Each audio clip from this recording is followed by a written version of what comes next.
The badge looked fake to Chief Morrison. Too simple, too plain, lacking the weight and authority of real law enforcement credentials. The woman holding it seemed equally unremarkable. Mid-30s, brown hair pulled back, wearing an off-the-rack business suit that screamed government bureaucrat. He'd dealt with her type before. Oversight committees, civil rights investigators, federal auditors who thought they could waltz into his precinct and tell him how to run his department. This one claimed to be conducting a routine evaluation. But Morrison had been a cop for 28 years. He knew trouble when it walked through his door. "Ma'am," he said, not bothering to hide his contempt, "I don't know what office sent you, but we don't have time for civilian oversight today. We're tracking a credible terrorist threat." What happened next would haunt Chief Morrison for the rest of his career, because the woman wasn't from any oversight committee. She was hunting the same terrorist, and she was about to save his entire city from devastation he couldn't even imagine. From which city in the world are you watching this video today? If you enjoy stories of hidden heroes and the moment when truth reveals itself, please consider subscribing for more tales that remind us never to judge by appearances alone. Detective Maya Sinclair sat in the cramped surveillance van, monitoring radio chatter from 6 different law enforcement agencies while simultaneously tracking cell phone metadata across a 40-square-mile area of downtown Portland. She'd been awake for 31 hours, sustained by coffee and the knowledge that somewhere in this city, Alexei Volkov was preparing to detonate a device that would make 9/11 look like a dress rehearsal. "Anything?" asked Agent Torres from the passenger seat, his voice tight with exhaustion that matched her own. "Still nothing on the primary frequencies," Maya replied, adjusting her headset. "But there's increased chatter on police bands, multiple units responding to what sounds like a coordinated disturbance across the southeast district." Torres checked his watch. "Diversionary tactics, classic Volkov. Create chaos on one side of the city while setting up the real attack somewhere else." Maya nodded grimly. They'd been hunting Alexei Volkov for 18 months, following his trail across 3 continents as he coordinated attacks that combined old-fashioned terrorism with cutting-edge technology. His signature was sophisticated. Simultaneous distractions that overwhelmed local law enforcement while he positioned his actual targets in areas suddenly stripped of security. Portland was supposed to be his masterpiece. Intelligence suggested he'd spent months infiltrating the city's infrastructure, identifying vulnerabilities in everything from power grids to water treatment facilities. The target remained unknown, but the scale of his preparation suggested something unprecedented. "We need local cooperation," Torres said, reviewing their tactical options on a tablet. "Portland PD has the manpower to canvass effectively, but they don't know what they're looking for." "That's the problem," Maya replied. "We brief them on Volkov, they'll follow protocol. Radio traffic, digital communications, chain of command notifications. Volkov's been monitoring emergency frequencies for weeks. The moment they know we're here, he'll accelerate his timeline." Torres studied the street maps displayed on their screens, noting the strategic positioning of the disturbances they were monitoring. "So what do you suggest?" Maya was quiet for a moment, considering options that ranged from risky to suicidal. "I go in alone. Federal credentials, request cooperation for a routine evaluation, stay under Volkov's radar while gathering intelligence Portland PD can act on." "Maya, that's insane. You'll be walking into a hostile environment with no backup, no official support, and no way to communicate safely if things go wrong." "Which is why it might work," she replied, already reaching for her equipment bag. "Volkov expects overwhelming federal response, joint task forces, coordinated operations, massive shows of force. He doesn't expect one agent pretending to be a bureaucrat." Torres shook his head, but he was already preparing the fake credentials and cover story they'd use. What if the locals don't cooperate? What if they refuse to share intelligence? Maya clipped a deliberately unremarkable badge to her belt, checking her appearance in the van's mirror. She looked tired, overworked, exactly like the kind of federal auditor that local police departments dreaded but had to tolerate. "Then I improvise." The Portland Police Bureau's southeast precinct buzzed with the controlled chaos of a major incident response. Officers hustled between desks, radios crackled with updates from units across the district, and the smell of burnt coffee mixed with stress sweat filled the air. Maya entered through the main door, her federal credentials ready, her demeanor carefully calibrated to suggest bureaucratic authority without triggering defensive reactions. Chief Robert Morrison stood in the center of the main floor, coordinating responses to what appeared to be 6 simultaneous incidents across his district. At 54, Morrison had the kind of imposing presence that came from 3 decades in law enforcement: broad shoulders, greying hair, and the weathered face of someone who'd seen every kind of human violence the city could produce. Chief Morrison? Maya approached with her badge extended. Agent Maya Sinclair, Federal Bureau of Investigation. I'm conducting a routine evaluation of emergency response protocols. Morrison barely glanced at her credentials before returning his attention to a map covered with red pins marking active incidents. Ma'am, I don't know what office sent you, but we don't have time for civilian oversight today. We're tracking a credible terrorist threat. The dismissal was automatic, delivered with the kind of casual authority Morrison used to manage anyone he perceived as bureaucratic interference.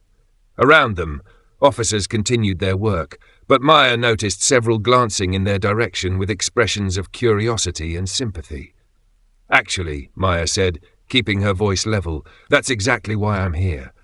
Federal intelligence suggests your district may be experiencing coordinated diversionary tactics designed to overwhelm local response capabilities. Morrison looked up from his map, his expression shifting from dismissal to irritation. Lady, we've been doing this job since before you learned to spell FBI.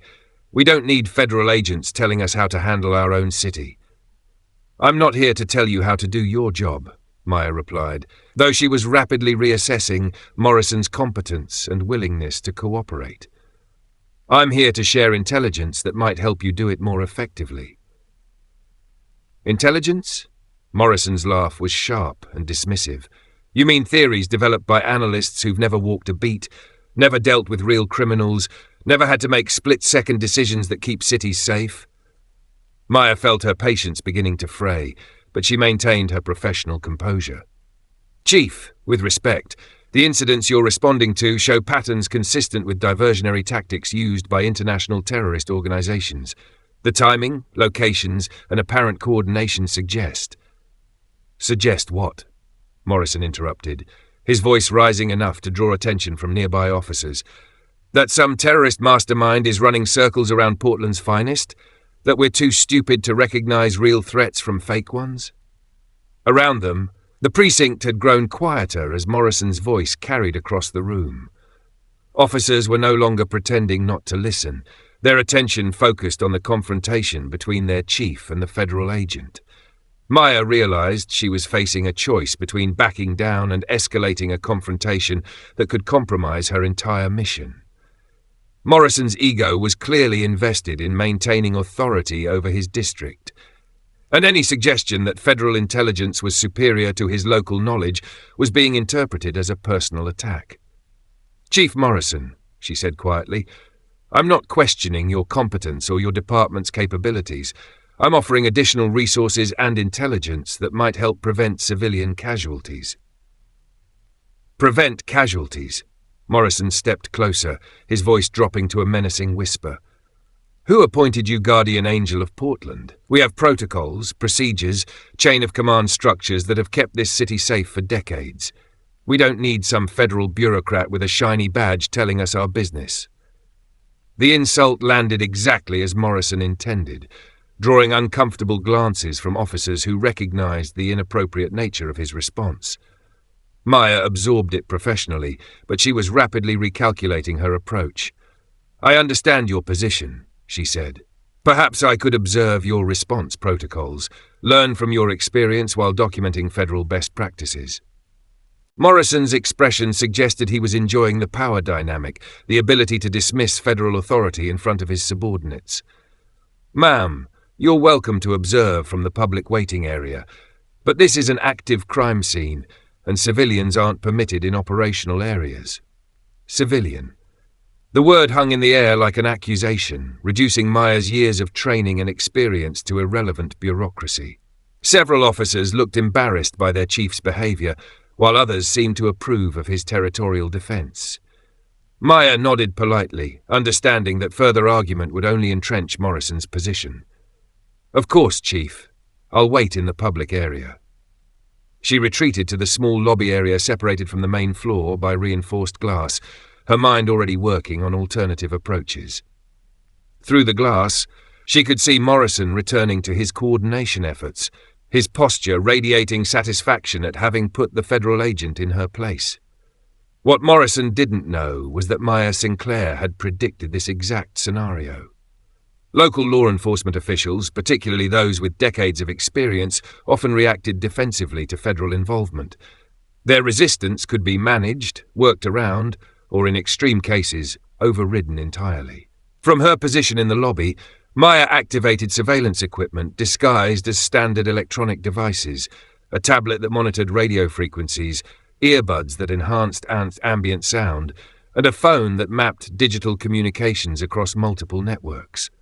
The equipment was military-grade, designed for deep cover operations and completely invisible to casual observation. Within minutes, she was monitoring Portland PD's radio traffic, mapping their response patterns and identifying the coordination gaps that Volkov was almost certainly exploiting. The 6 incidents Morrison was responding to formed a perfect tactical diversion, serious enough to demand resources, spread out enough to fragment response capabilities, but not such severe enough to trigger federal involvement. It was exactly the kind of sophisticated misdirection Volkov specialized in. Maya's earpiece crackled with intercepted communications between Portland PD units, and what she heard confirmed her worst fears. The incidents were escalating in perfect sequence, each new development designed to pull additional resources away from the city's downtown core. Unit 23, we have shots fired at the Lloyd Center, multiple casualties reported. Unit 47, explosion at the water treatment facility, possible structural damage. Unit 12, hostage situation at Pioneer Courthouse Square, armed suspect with explosive device. Each incident demanded immediate response, each required tactical teams and specialized equipment, and each pulled Portland PD further away from whatever Volkov was actually planning. Maya recognized the pattern because she'd seen it before in Barcelona, in Tokyo, in 3 other cities where Volkov had executed flawlessly coordinated attacks. She activated her secure communication system, reaching Agent Torres in the surveillance van. "It's happening exactly as we predicted. Portland PD is responding to 6 simultaneous diversions while Volkov positions his real target." "Can you get local cooperation?"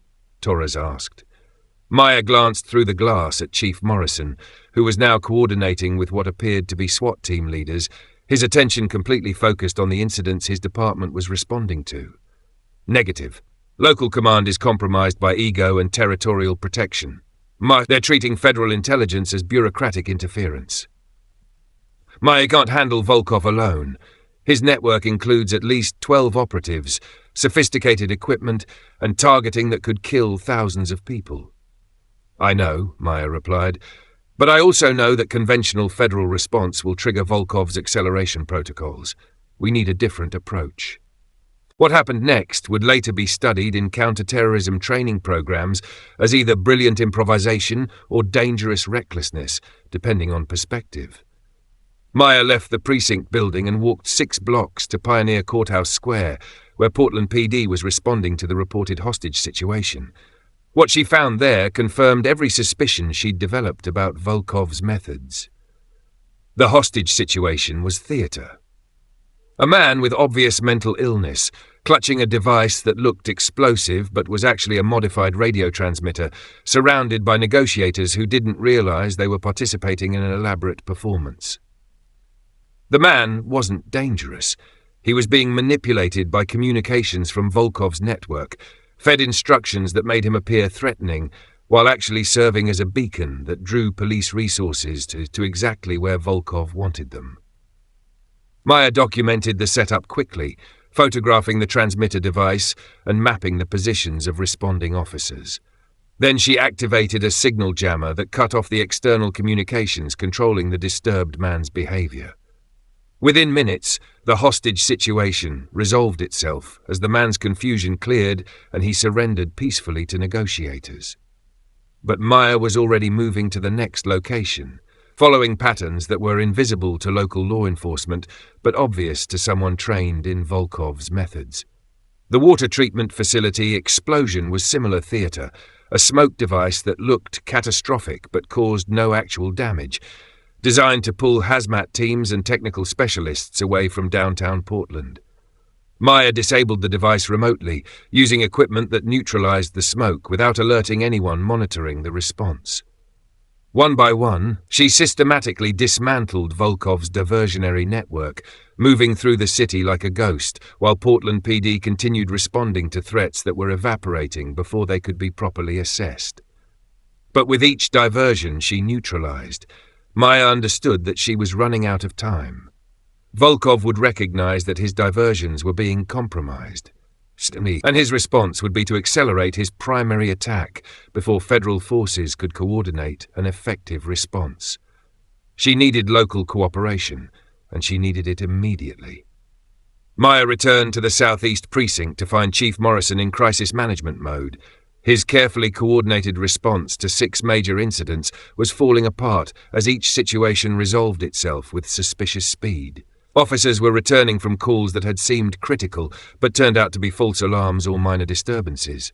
"Chief," she approached him directly, abandoning any pretense of bureaucratic courtesy.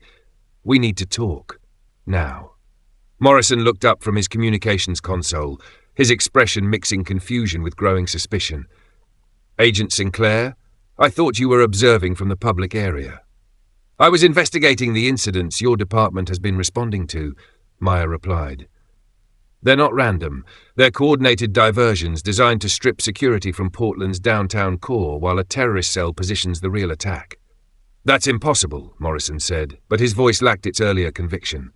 "We've had units on site at each incident. Real explosions, real hostages, real threats." "Sophisticated theatre," Maya explained quickly. "Designed to look legitimate while pulling your resources exactly where the terrorists wanted them. I've neutralized most of the diversions, but that means the primary attack is accelerating." Morrison stared at her, his worldview struggling to accommodate the possibility that his entire emergency response had been manipulated by forces he hadn't even known existed. "How do you know this?" "Because I've been hunting the cell responsible for 18 months. I know their methods, their capabilities, and their target profile. Portland wasn't chosen randomly.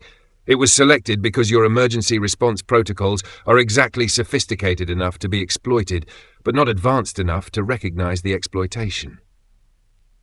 The words stung Morrison's pride, but they also carried the ring of truth that his experience recognized even when his ego resisted.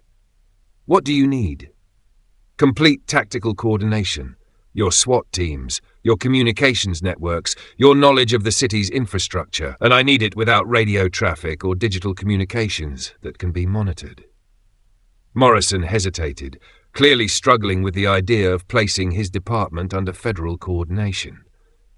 But around him, his officers were watching with expressions that suggested they understood the gravity of the situation, even if they didn't understand its full scope.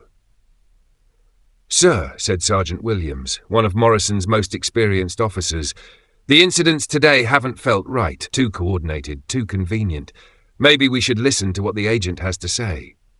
Morrison looked around his precinct, seeing the faces of officers who had served under him for years, men and women whose judgment he trusted even when his pride resisted outside intervention.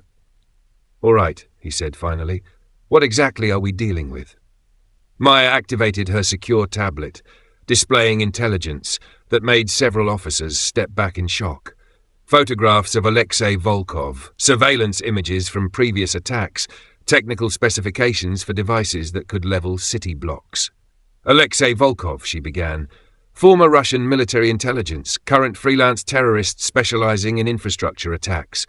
He's responsible for Barcelona's power grid collapse, the Tokyo water system contamination, and the Munich transportation hub bombing." "Jesus," whispered Detective Martinez. "I remember Munich, killed over 200 people." "That was a test run," Maya continued grimly. Intelligence suggests he's been contracted for something unprecedented here in Portland. The diversions you responded to today were designed to strip security from specific areas while his team positions the real attack. Chief Morrison studied the intelligence displays, his experience finally overriding his territorial instincts. What's the target? That's what we need to determine. Volkov's method is to identify a city's most vulnerable infrastructure point, something that would cause maximum casualties and long-term disruption. In Portland, that could be the bridge system, the airport, the port facilities, or the downtown federal complex. How many operatives are we talking about? Minimum 12, possibly 20.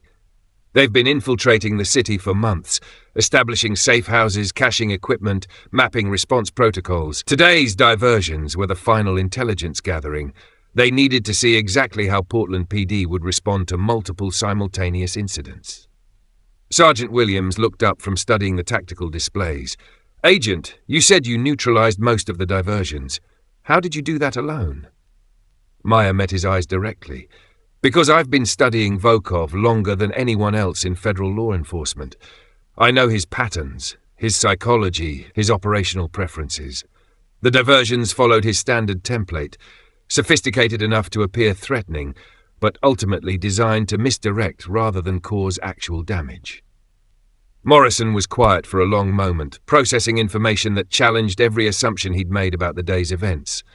When he spoke, his voice carried a new gravity. "What do you need from us?" "Immediate deployment of SWAT teams to 4 potential target zones, but without radio communications that Volkov's network can monitor. Silent approach, visual confirmation only until we identify the actual target. How do we coordinate without radio?" Maya reached into her equipment bag and withdrew a set of devices that looked like standard police radios but were clearly more sophisticated. Encrypted tactical communicators. They operate on frequencies that require specific equipment to monitor, and they include anti-jamming protocols. As she handed out the devices, Morrison's radio suddenly crackled with an urgent transmission. All units. We have a confirmed explosive device at the Multnomah Athletic Club. Repeat, confirmed explosive device with timer showing 23 minutes to detonation." Maya's blood went cold. The Multnomah Athletic Club was Portland's most exclusive social venue, regularly hosting events attended by the city's political and business elite. It was exactly the kind of target Volkov would choose. High profile, maximum symbolic impact, and positioned to cause cascading panic throughout the city. But something about the timing felt wrong. 23 minutes was too long for a real attack, too convenient for media coverage, too perfectly calculated to allow emergency response time. "Chief," Maya said quickly, "that's another diversion. Volkov wants your entire department focused on that location, while he executes the real attack somewhere else." Morrison looked torn between his instincts and the intelligence Maya was providing.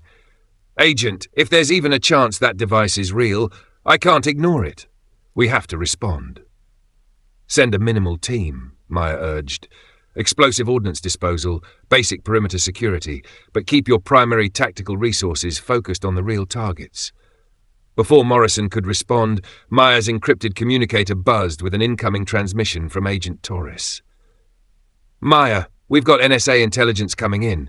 Volkov's cell has been monitoring emergency frequencies all day, but there's increased digital activity around the port facilities. Satellite imagery shows unusual vehicle movement in that sector." Maya felt pieces clicking into place. The port facilities, Portland's economic lifeline, handling millions of tons of cargo annually, directly connected to the city's major transportation arteries. An attack there wouldn't just cause immediate casualties. It would cripple the regional economy and create supply chain disruptions across the entire Pacific Northwest. "Chief Morrison," she said urgently, "we need to get to the port. Now." Morrison studied her face, seeing an intensity that transcended bureaucratic authority.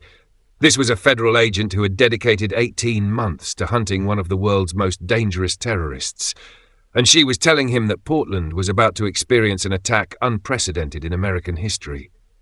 "Units 12, 15, 22 and 28, he said into his radio, respond to the Multnomah Athletic Club. Establish perimeter, await EOD arrival. All other tactical units, prepare for immediate deployment to alternate location. Maya was already moving toward the exit, her equipment bag slung over her shoulder, her encrypted communicator buzzing with real-time intelligence updates from federal sources. "Agent Torres," she transmitted, "we're en route to the port with local tactical support. What's the latest on surveillance?" 3 vehicles entered the port facility through Gate 7 approximately 40 minutes ago. They haven't exited, but satellite shows no movement in the areas where they should be conducting legitimate business. Volkov? Facial recognition on one of the drivers came back positive. It's him, Maya. He's there. Maya felt the familiar mixture of anticipation and dread that came with the final phase of a long hunt. For 18 months, she had followed Volkov's trail across 3 continents, always arriving just after his attacks, always documenting the aftermath, but never preventing the devastation. Portland was her chance to stop him before he could kill again. The convoy of Portland police vehicles moved through the city with lights but no sirens, following Maya's instructions to maintain the element of surprise. Chief Morrison rode in the lead vehicle, studying port facility maps while coordinating with his SWAT commanders through the encrypted communicators Maya had provided. "Agent Sinclair," he said, "assuming your intelligence is correct, what exactly are we walking into?" Maya checked her equipment one final time. Tactical vest, sidearm, surveillance devices, and most importantly, the electronic countermeasures that could disable Volkov's explosive devices if she could get close enough to deploy them. "Volkov specializes in complex attacks that cause maximum disruption," she explained. At the port, he could target fuel storage facilities, cargo container areas, or the automated loading systems. Any of those would cause immediate casualties and long-term economic damage. How sophisticated are we talking? Military-grade explosives, remote detonation systems, and timing designed to maximize first responder casualties. He studies emergency response protocols specifically to identify how to cause the most harm to people trying to help. Morrison absorbed this information grimly. And his team? Professionals, former military or intelligence operatives, well-armed, well-trained and completely committed to completing their mission even if it means dying in the process. As they approached the port facility, Maya's communicator buzzed with an urgent update from Agent Torres. "Maya, we've got a problem. The Multnomah Athletic Club device just went active. It's real, it's counting down, and it shows 8 minutes to detonation." Maya felt her stomach drop. If the club device was real, then either her intelligence was wrong, or Volkov was executing multiple attacks simultaneously, a scenario that would overwhelm Portland's emergency response capabilities completely. "Chief Morrison," she said, "we may be facing multiple simultaneous attacks. The club device is real." Morrison's face paled. "My people are responding to that location with minimal resources. If it's a real device, they'll handle it," Maya said with more confidence than she felt. "But we can't let that distract us from the port. If Volkov has positioned multiple attacks, stopping the largest one becomes even more critical." The convoy reached the port facility's perimeter, where Maya could see the massive cargo cranes silhouetted against the evening sky like mechanical giants. The facility covered hundreds of acres, with dozens of buildings, miles of roads, and countless places where a terrorist cell could position devastating attacks. "Agent Torres," Maya transmitted, "what's the latest on those vehicles?" "Still on site, still no visible movement. But Maya, there's something else. We're picking up radio transmissions in Russian, encrypted, but following patterns we've seen from Volkov's network before." "Location?" "Multiple sources across the facility. It's not just 3 vehicles, Maya. It's a coordinated network." Maya shared this intelligence with Chief Morrison, whose expression grew increasingly grim as the scope of the threat became clear. "Agent Sinclair, my department isn't equipped for this kind of operation. We need federal tactical teams, bomb disposal specialists, military support." "By the time federal assets deploy, it'll be over," Maya replied. "Volkov's timeline is accelerating because he knows his diversions have been compromised. We have minutes, not hours." Morrison made a decision that would define his career. "All units, we're going in. Silent approach, visual contact only, until we have positive identification of hostile positions." The Portland police SWAT teams deployed across the port facility with professional precision, their movements coordinated through Maya's encrypted communications network. They moved like shadows between the massive cargo containers, using the facility's infrastructure to mask their approach, while searching for signs of Volkov's network. Maya herself took point, her federal training and 18 months of studying Volkov's methods, giving her insights that local law enforcement couldn't match. She moved through the facility like someone who had walked these paths before, anticipating where Volkov would position his operatives and his devices. The first sign of the terrorist network came from Sergeant Williams, who reported visual contact with two armed men positioning what appeared to be explosive devices near the facility's fuel storage tanks. Range approximately 200 meters, Williams transmitted. Two hostiles, automatic weapons, working with the devices consistent with explosive ordnance. Maya felt her pulse quicken. Fuel storage tanks would create a catastrophic fireball visible for miles, killing anyone within a half-mile radius and creating an environmental disaster that would contaminate the Columbia River for decades. "Hold position," she transmitted back. "Do not engage until we have visual confirmation of all hostile positions." Over the next 10 minutes, Portland police units identified 8 separate positions where Volkov's operatives were preparing coordinated attacks. The scope was breathtaking. Simultaneous strikes against fuel storage, cargo handling equipment, administrative buildings, and the facility's main control center.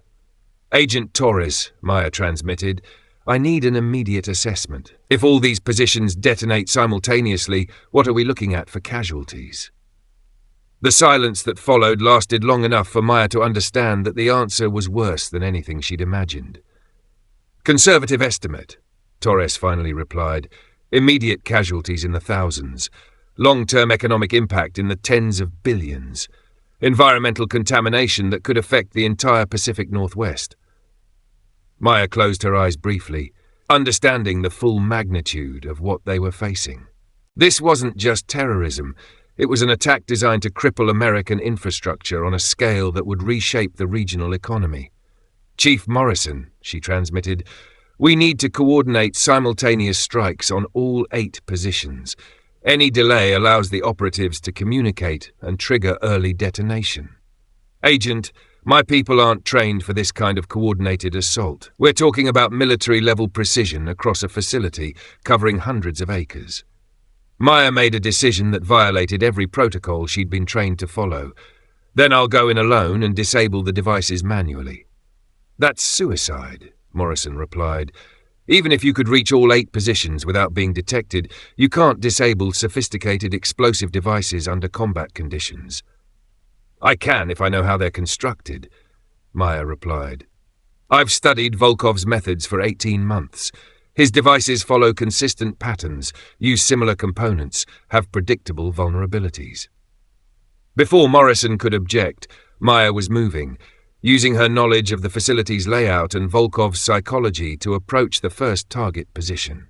She moved with the careful precision of someone whose life depended on remaining undetected, using shadows and infrastructure to mask her approach. The first device was positioned exactly where she'd expected, near the main fuel storage complex, designed to create maximum destruction with minimum risk to the operatives planting it. 2 of Volkov's men stood guard while a third worked on final preparations. Maya activated her electronic countermeasures, devices designed to interfere with remote detonation systems, then used non-lethal weapons to neutralize the guards before they could raise an alarm. The operative working on the device turned as his companions fell, reaching for his sidearm, but Maya was faster. The device itself was sophisticated, but followed patterns she recognized from Barcelona and Tokyo. She had perhaps 3 minutes to disable it before Volkov's network noticed the communication blackout from this position. Her hands moved with surgical precision, identifying key components and using specialized tools to neutralize the triggering mechanisms. The device went inert just as her communicator buzzed with urgent transmissions from other positions. "Agent Sinclair," came Morrison's voice, "we have movement at multiple positions. They know we're here." Maya felt the operation shifting from stealth to direct confrontation. the careful chess game becoming a brutal race against time. How many positions have you secured? 2 down, 6 remaining. But the hostiles are communicating now, coordinating their response. Timeline? Unknown. Could be minutes, could be seconds. Maya was already moving toward the next target, abandoning stealth for speed. If Volkov's network was aware of the police presence, they would accelerate their detonation timeline rather than risk capture. She reached the second device position to find it abandoned, the explosive device armed but unguarded.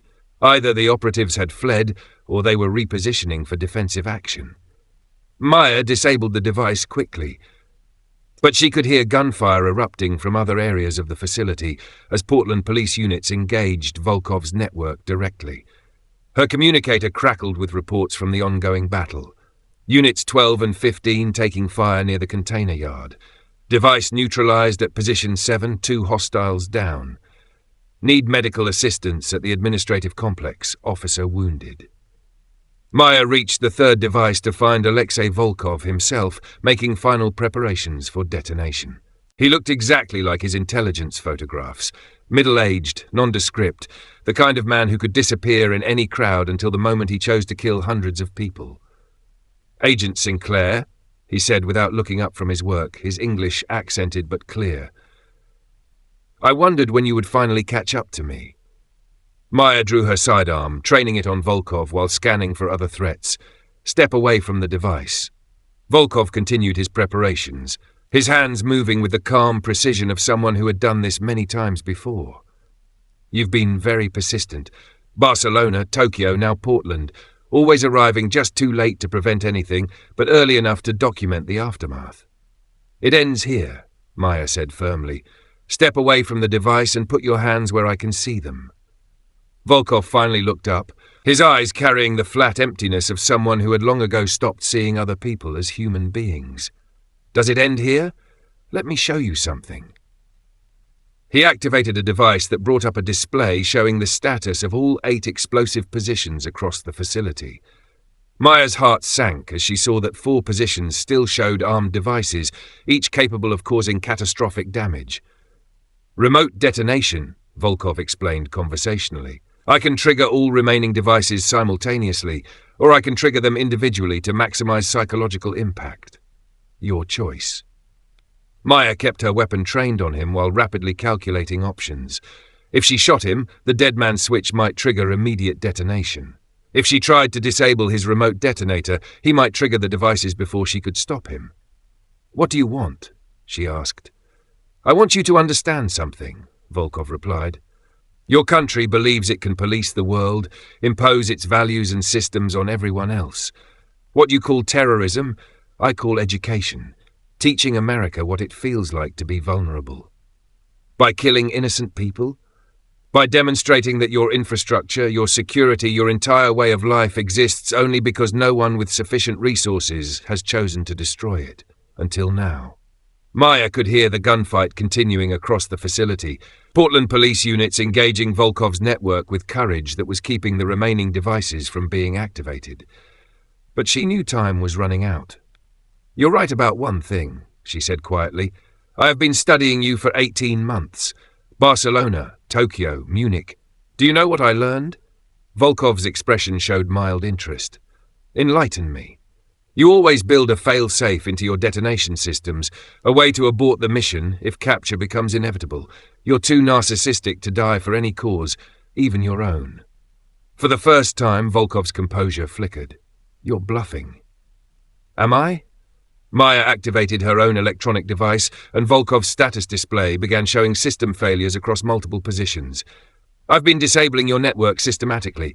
Your remote detonation capability is compromised."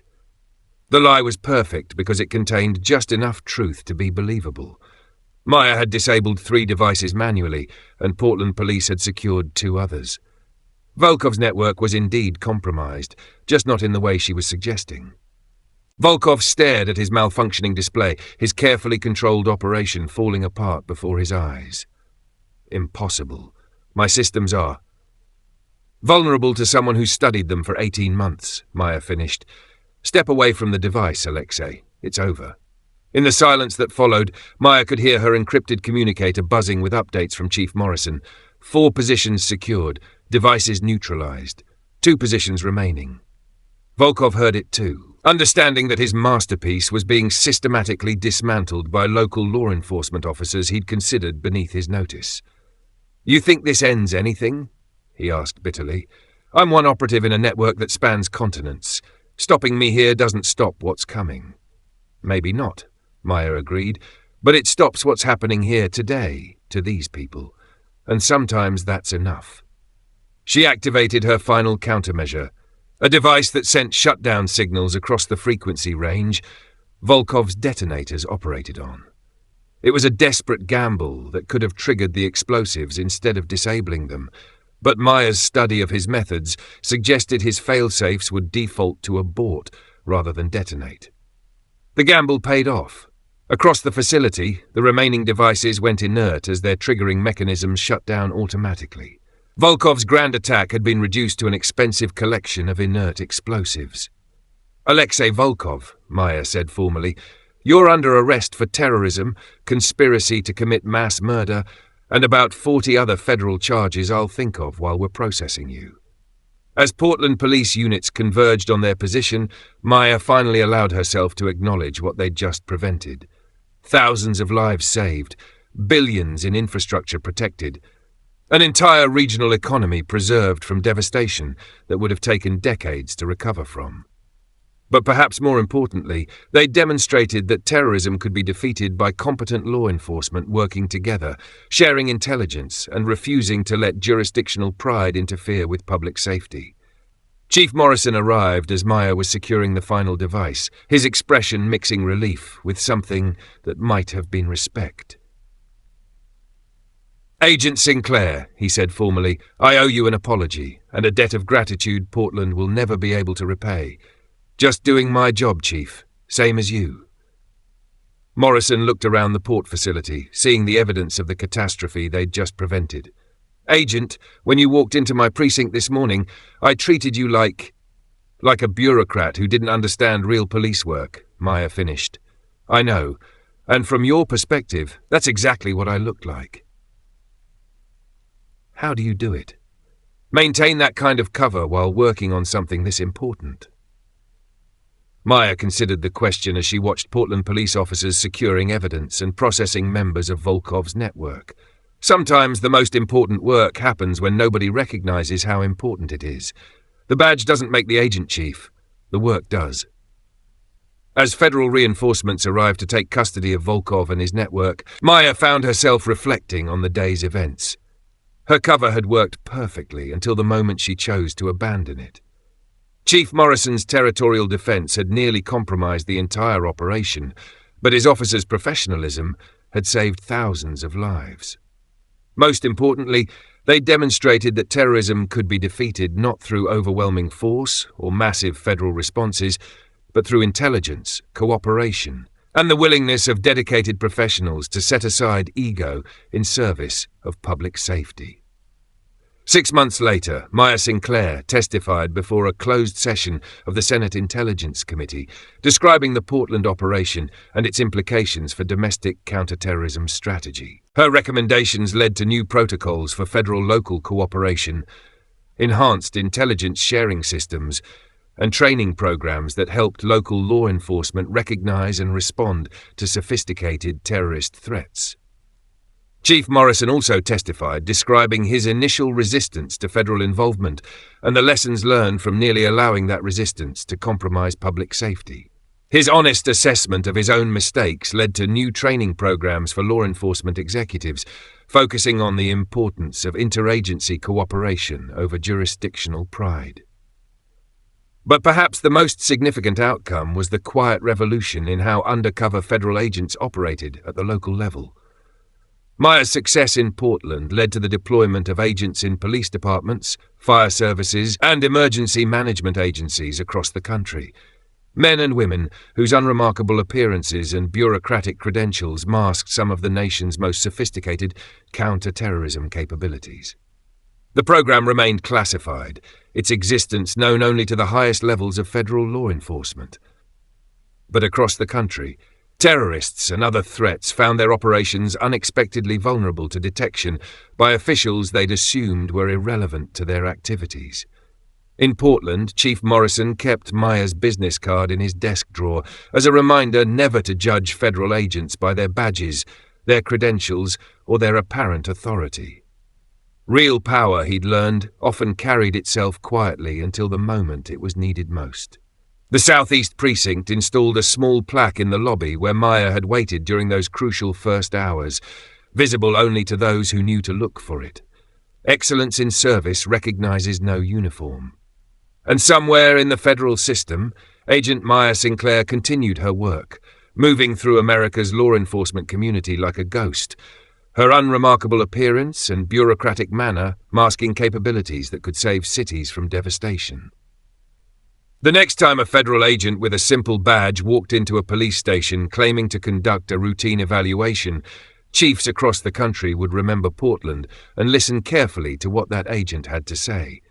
Because sometimes the person who looks least important is exactly the person who can save your entire world. Have you ever encountered someone whose quiet competence masked extraordinary capabilities? Share your experience in the comments below. And subscribe for more stories about those who serve from shadows, protecting us all without seeking recognition for their sacrifice.